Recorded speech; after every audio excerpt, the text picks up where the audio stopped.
Welcome to The Catalyst, an exciting and insightful podcast produced by Northeast Iowa Community College. I'm your host, Amy Lasik. Together, we'll explore the people, programs, and partnerships that make Northeast Iowa Community College unique. From student success stories to behind-the-scenes info about athletics, innovation, and industry collaboration, each episode dives deeper into your community's college.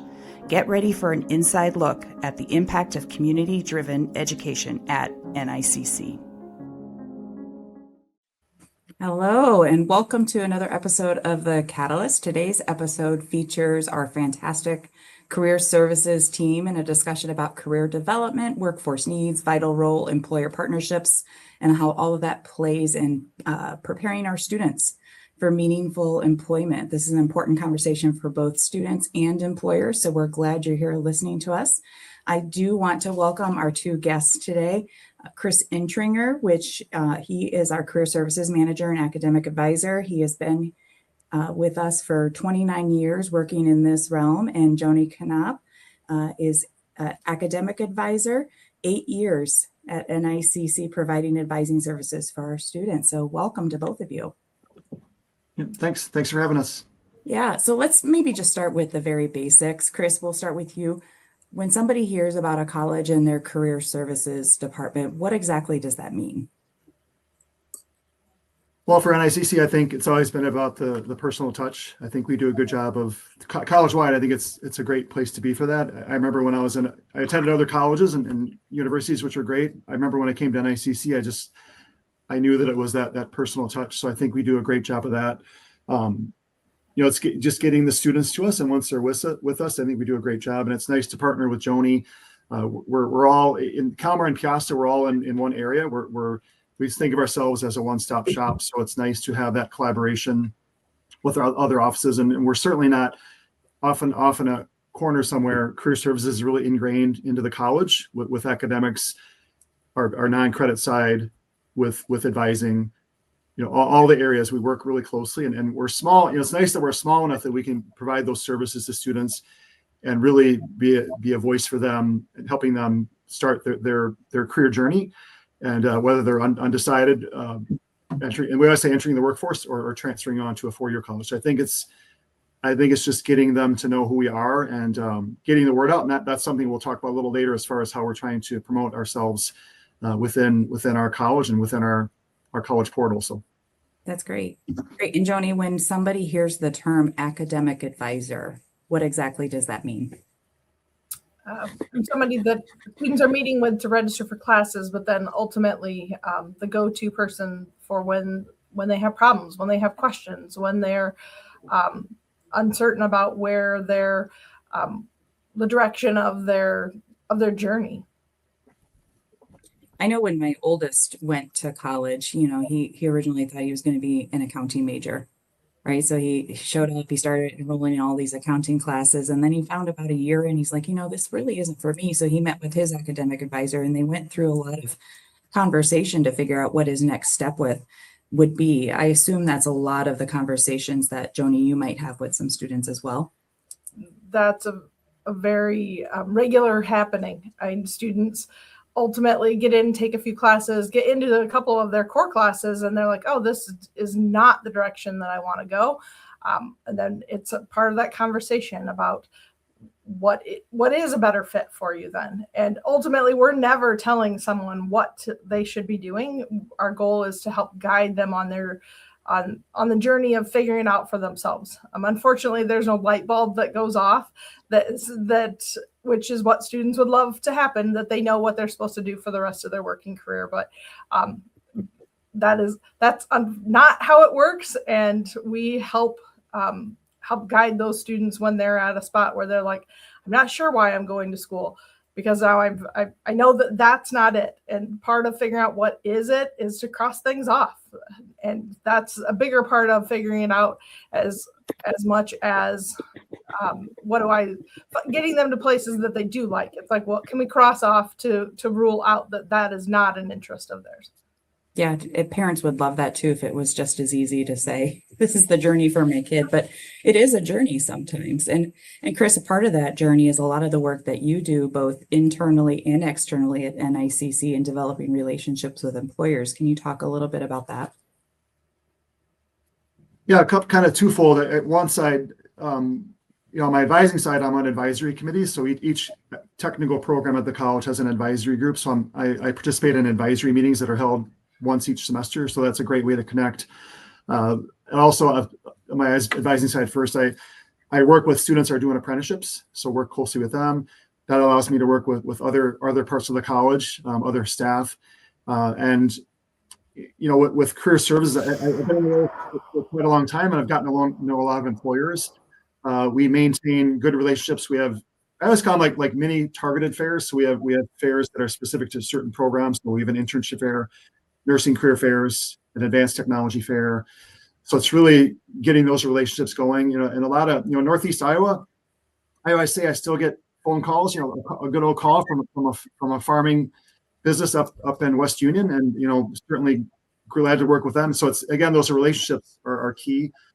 And so I really think it's keeping in touch with those employers, and we're trying to it's just keep talking to them and making those relationships. And then we're also starting to get out there a little bit and visit some employers sites. And I work closely with our faculty on each campus because I hold the kind of district-wide position. So I guess I always say doing walkabouts around the campus, getting to know the faculty, that helps me get to know employers. So I think we've done a good job of actually a great job of really working with our employers and building those relationships in Northeast Iowa, and can also help students if they decide to go other parts of the country. We can help them in that sort too. So.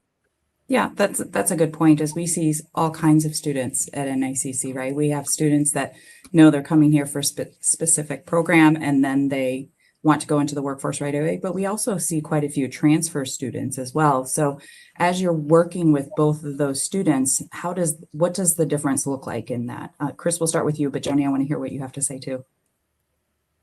Yeah, that's really been our goal, and the last about year and a half, we've really thought about through how we want to present career services and present what we offer. So Joni and I will say, like, are you looking to enter the workforce, or are you looking to transfer, or a combination of either of those?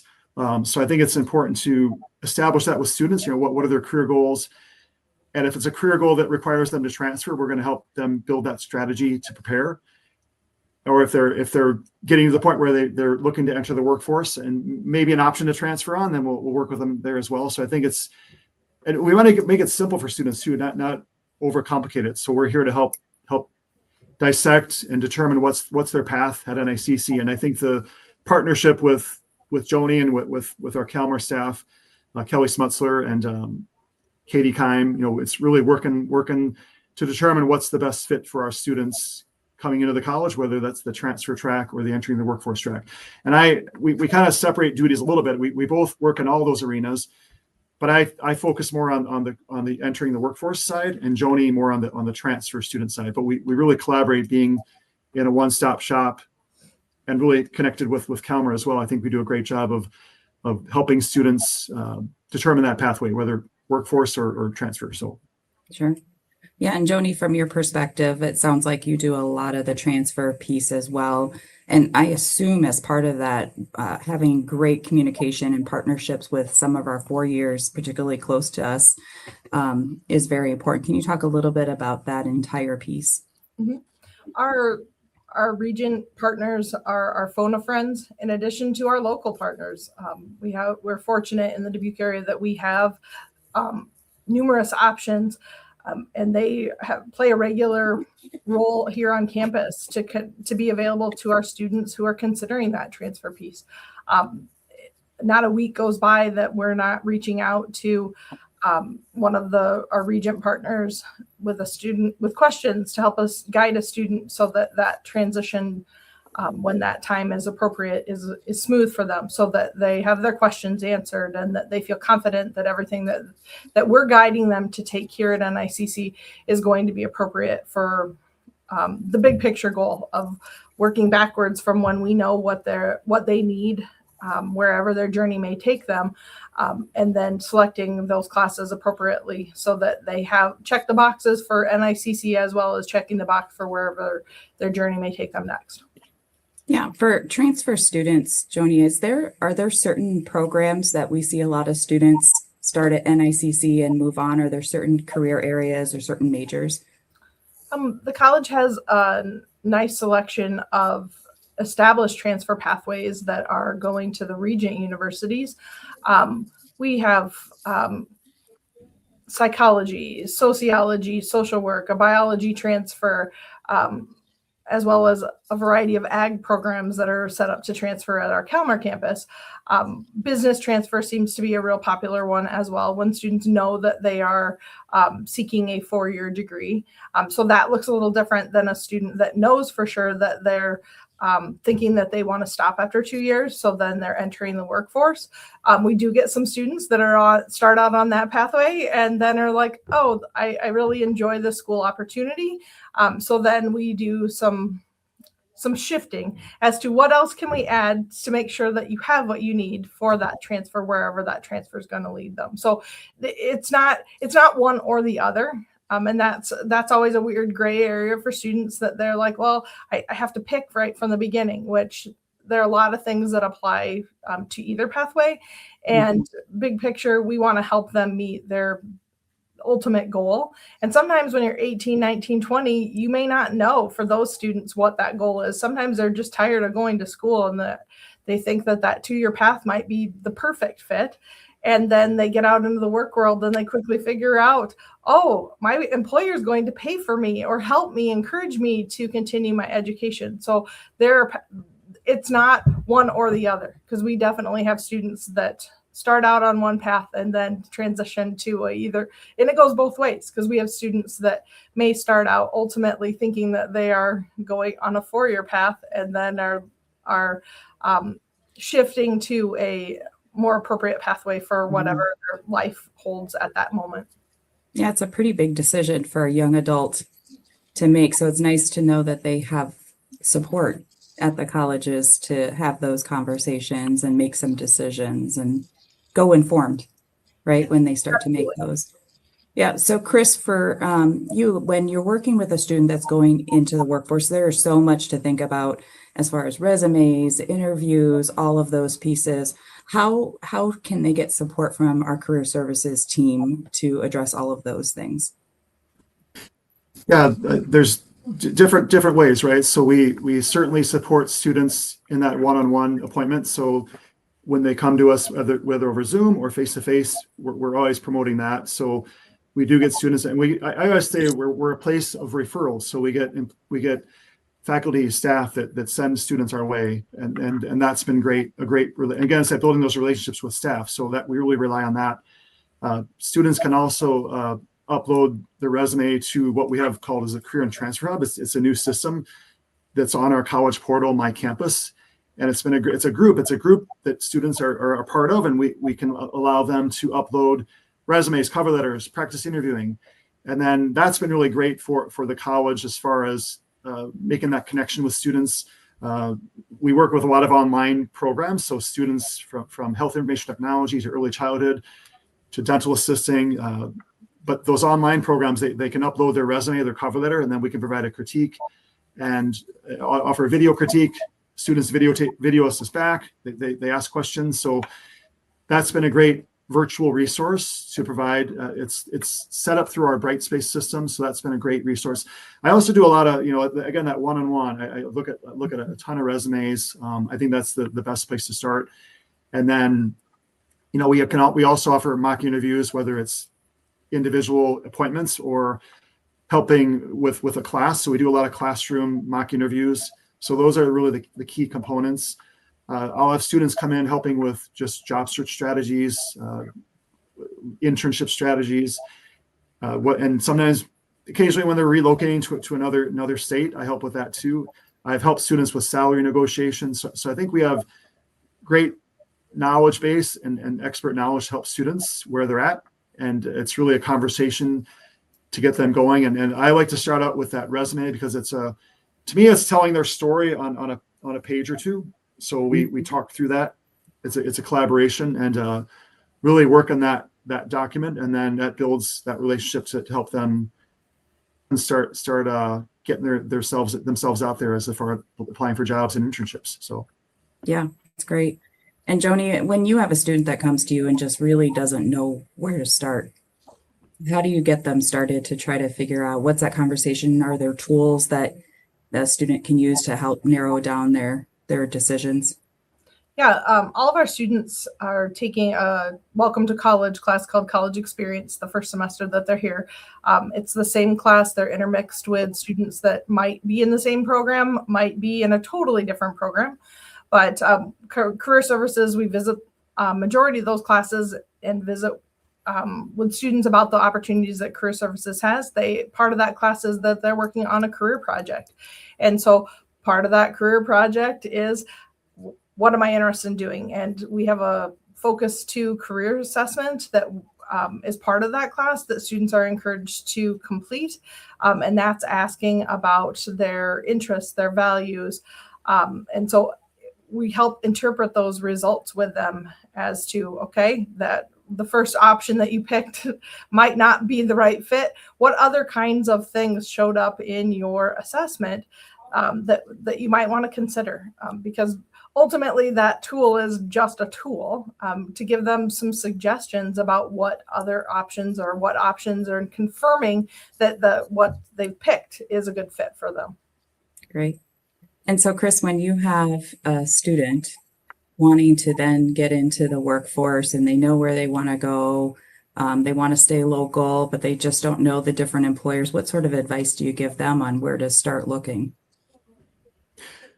Well, usually, I try not to overwhelm them with too much stuff, but we try to strategize, maybe find some key employers.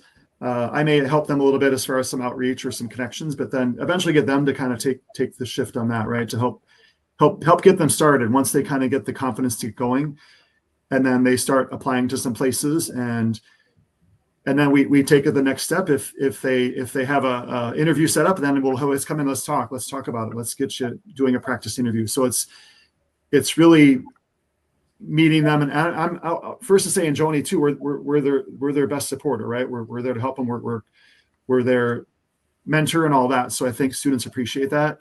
I think we try to work diligently and not rush, but we try to be diligent in terms of the help we're providing. And I think students appreciate that. And it's really getting them to really take that ownership. And but we're always here to support. And whether they're transferring or entering the workforce, we also promote that we're here before they're at NICC, while they're here, and even after they graduate, we support them. So we do get quite a few alumni coming back as well. So I think that shows that our word is out there, and we hopefully get more of our word out there as far as how we help students. So that's great. And without naming names, is there something that you think back on, a student maybe that came back and was grateful, or a student that struggled and finally found their way? As you look back because between the two of you, 35 plus years in working with students, which is absolutely incredible, I'm sure there have been students along the way that stick out. Do you have a story that you can share with us? Mm-hmm.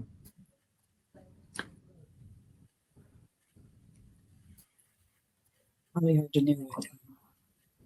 Well, I know that I have students that they'll say, hey Chris, I attended a couple years ago. You really helped me out. I have my brother, my friend that's interested. Could you talk to them about their career plans or their job search? And then I do a lot of that. We get a lot of stop out students. I had a student who was here actually right after COVID, around 2020, 2021. And she texted me and said, hey, Chris, you always said that to contact you if when I decided to come back. And now she's looking at coming back. She actually lives in Marion, but she's coming back for paramedic. We got her set up with the EMT course. And it's really that it's like we never let a student leave us without saying, hey, we're here to help, keep in touch. And I think that's been great. So that example, that student, now she's hopefully well on her way to becoming a paramedic. and that establishment of that connection, right? That we don't want to lose that connection. So I'm always thrilled when I get a student, and I tell them that, hey, I'm thrilled that you're coming back. And that was, that's 2021 was, we're looking at what, 4 or 5 years ago. So those are some of those great examples of how we work with students and how we make that connection and help them move forward on their career. So That's great. Joni, anything that pops to mind for you? We'll get students that have been here, and we work with high school students as well, that ultimately their journey takes them to another university, and they sometimes find that's not the right fit. And so they come back to us and I remember you. I worked with you when I was in high school. You answered my questions. I feel safe there. I feel it was good to come home. And so that's always a great feeling that a big university may not be the right fit for everybody, and it might have not been the right time for them to continue their education at NICC. They needed to go try some things, and to be that safe place for them to land and come back and regroup has been a great feeling. Yeah, and I have another one too. I had a student. This is an example of, think about what can happen in a year. So I had a student who was in a technical program. I'll say that, and he was incarcerated. A little bit sour, a little bit defensive. It's really, and again, that establishing that trust, that relationship, got into our program and really started to grow and thrive. And I'm Joni and I, we like to, again, make those walkabouts around campus. So you're walking through the hallway, or go down to the lab and check in. Hey, how's it going? And I saw a transformation in that student. Think about the goal and the what NICC can do for somebody. And again, it takes the village, not just me, but the faculty and all the supports. The student, he got a scholarship. I remember when he was here this summer, I was our student services area. He was on the other side over by admissions, and I was on my area, and he shot a wave to me and said, hey, and I went over and talked to him. He said he was employed, had employed with a local employer, looking to buy a house.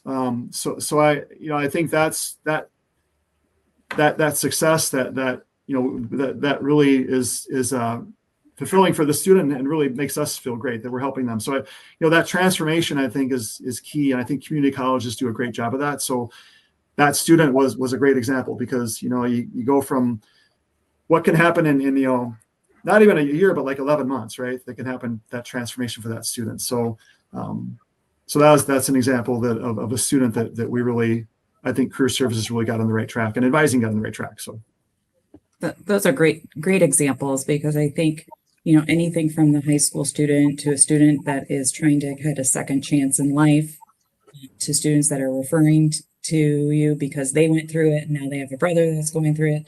It just tells a little bit about how the entire NICC community can help support all these different types of students and the impact that you both make in students' lives. I love those stories. Chris, if an employer is listening right now and they're like, I've hired NICC grads in the past, but I haven't really been involved in collaborating with NICC. There's a variety of ways that they can collaborate with career services. Can you talk a little bit about that, and what would be their next step to get started? Yeah, well, we they certainly can post jobs and internships, and keep those coming our way. One thing we added, we had to recreate our job posting capabilities with some changes in some of our software.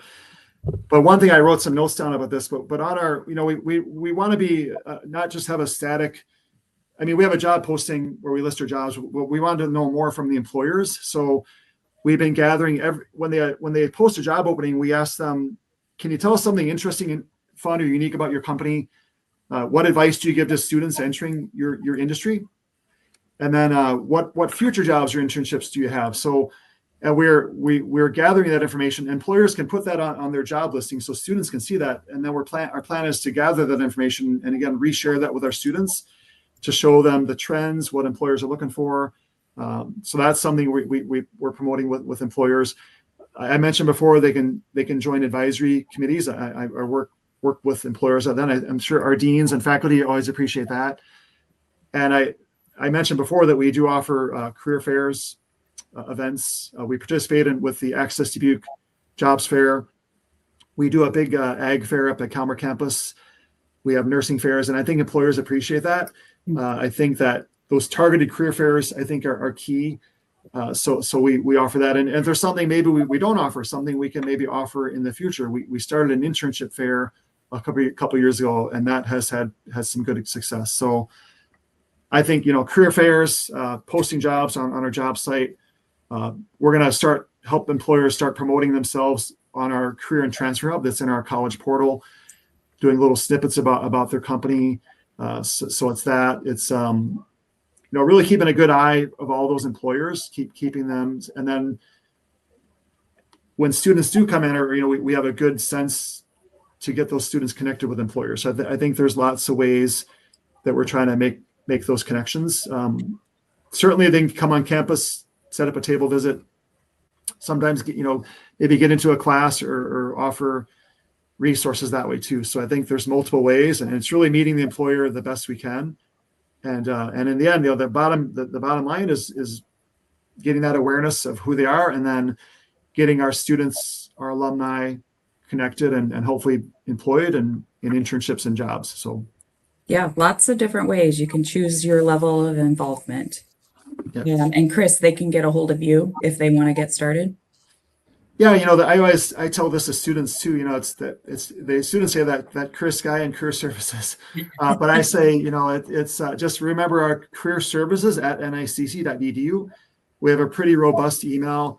Maybe that's pretty common, but we really watch that. That's a daily thing. So we get students, alumni, faculty, employers that can send us an email to that account, just career services at nicc.edu. That's easy enough to remember, and then we'll get connected with them. And again, that diligent service, right? We make sure we're on top of that. And I think students and employers appreciate that. I think they appreciate that customer service part too. I think we do it, Joni and I and our other staff. I think we really work to have that too, and then people remember that, the people side. So yeah, they absolutely do. I hear that a lot about how accessible both advising and career services are for employers and students. Such a key piece.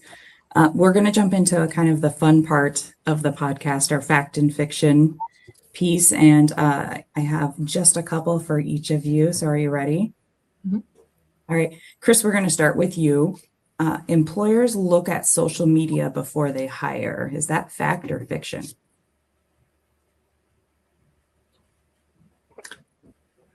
Well, I'm not speaking for employers. I think that's something they may look at. I think it's important to, for students to have a good presence, whether that's on LinkedIn, on their site. I think it's, I'll speak personally. I've been on search committees at NICC, and we may take a look at some social media stuff. So I think that's one thing they may look at.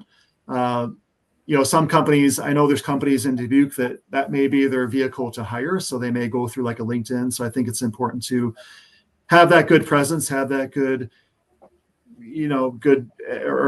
set things up so you're not going to show something negative, right? About. So I'd say that is something to take seriously, and whether maybe not all employers look at that, but I think a good number do. So I think it's good my advice is to make sure you're having a good positive presence on your social media, because employers may be looking at that. So. Yeah, definitely a fact, right? Okay, Joni, how about if I take a career assessment and I don't like the result, I'm stuck with those career options? It's a tool, and we encourage students to use it as such. We have had students that have had that exact same situation. One of our colleagues took it, and she's like, all of these options that showed up are nothing that I could consider. And so we use that as a talking point as to, is it the right time for that? Because it may be something they come back to later. I know when I was an undecided student that was certainly something I went back to. It was before that computer time where they had instant information. We shipped them away and waited weeks to get that information back. But those assessments aren't a new thing. but they're definitely a great tool to give students some direction. And it's not the end all be all. And they are alphabetical. Our college experience teacher tells students it kept coming up that I need to be an actor. Well, that was because it took her a number of times through where she's like, oh, I guess that makes sense. But yeah, it's a great tool for those students, especially those undecided students, that they're sometimes given some things that they're, wow, I hadn't considered that. So I think it's a tool, and they take the information as they need to. Students ultimately have used a tool while they were in high school. It's a required piece for students in K-12 here in the state of Iowa. So it's fun to have them, well, how does that match up with the tool that you used in high school? Or is this giving you similar results? Or because in theory, it should be similar results. And then what they do with those results is ultimately up to them. Great. They can still drive their future. The tool doesn't. Yeah, we always say it's one piece of the puzzle, right? So Joni and I, if there's a job shadow information interview, we can usually find it, right, Joni? So we really try to. We had a student interested in analytics, and I had a colleague who used to work at NICC, and her son goes to Syracuse University, and he's sports analytics out there. So we got the student connected with a student out in Syracuse about that particular program. So I think students appreciate that too. We had a student yesterday looking at medical lab tech and rad tech, and boom, boom, boom. We sent him resources to make some connections to setting up some clinical visits. And again, the students appreciate that. Joni, we work hard to help that. So again, that career assessment is one piece of the puzzle. There's job shadows, there's research. Students doing research. You can tell students that are involved in that. And some students we have to work a little more on, right? They have to work on their career development. We have to help them get to that point. But I think there's many ways, and that the assessment's great. It's one, I would say it's one piece of the pie, one piece of the puzzle. We certainly help in many other ways. So, great. Of course, I've got the next one for you. Career services is only for students who are about to graduate. Is that fact or fiction? That is fiction. We work with and we work with prospective students, parents, people that are coming back. I had a student yesterday, and actually I got a referral from University of Dubuque admissions. A student looking to take accounting just to improve his accounting skills, right? So he looking to just take a class, right? So we can help with that aspect. Maybe they're looking at a non-credit program, and career services really we're here to help whether they're going to a credit program or a non-credit program. So we keep good connections with our certificate programs, whether that's welding or CNA or what's the steps they can take in terms of that pathway. And then I'm a big promoter of helping students after they graduate. So as alumni, I had a student example would be a student who graduated about 3 years ago and was a welding graduate coming back in. Can you help me with my resume? Looking to get a promotion. So Joni and I always joke about, I have a repository of resumes. So if a student, if they lose their copy, I usually have a copy of it if I've worked with them. So I had a student who was, and I this part of, I talk about having a passion or love for your job. I had a student who kept really good connection with him, moved out to Indianapolis, helped with his resume. He was a construction major, actually a non-credit student, and then he was looking to relocate to Chicago. So he's coming on the way back here, and I helped him with his resume, and eventually his goal is to eventually get to North Carolina, where his family is from. So it's that's a graduate that was like 6 months ago. So that was, and that's somebody who, I always tell students, don't feel like you're off there on an island, right? We're here to help you wherever you're at in the stage, right? If it's before you're at NICC, while you're here, right before you graduate, that's important, right? And then you make sure you have all your ducks in a row, and then those months after graduation. So we're a help for them where they're at in their career plan. So. Yeah, I think a lot of people, that's a misconception that a lot of people think, that there's only during this part of my journey is when I can utilize advising or career services. That's great. Well, go ahead, Joni. During college experience. So we meet with them in their first semester here. Majority of our students, especially the ones that are face-to-face, to start that discussion of, we're here to help you. And so I think many of them, we become familiar faces, and that's also a part of that integrated piece where we are all career services and also wear advising hats. So they see us around campus. They see us regularly to register for their classes for the next semester. So their comfort level when it comes time to, okay, now I'm on my job search, or now it's time for me to transfer, that we've already built that relationship. They're like, oh, I know who I'm looking for. And so that it's not starting from scratch, right? The last semester by any means. We've planted that seed with many of our students when they come in as undecided students, when they meet with Chris and I to talk about how do we want to navigate that first semester for them. That's great. And so if you're a student listening and you haven't met with Joni or Chris yet, what I'm hearing is come say hello. Let's establish those relationships so we can help support you and make sure you reach your goal at the end. And then if you're an employer, also please reach out. We'd love to connect with you and provide you opportunity to meet and support our students as well. So I want to thank both Joni and Chris for joining us today. That wraps up our episode of The Catalyst. A huge thank you to both of you for that. Students, go book that appointment. Employers, reach out, get involved at NICC. Great things can happen when we work together. So thank you both very much, and we will catch you next time at The Catalyst. Thanks for joining us on this episode of The Catalyst. If you enjoyed the conversation, make sure to follow or subscribe on your favorite podcast platform so you never miss an episode. Want to learn more about NICC and the many ways we support our students, partners, and community? Visit nicc.edu for more resources and upcoming opportunities. This podcast is produced by Northeast Iowa Community College and hosted by me, Amy Lasik, with executive producer Tessa Hill, producer Travis Hunt, and graphic designer Ashley Konzen.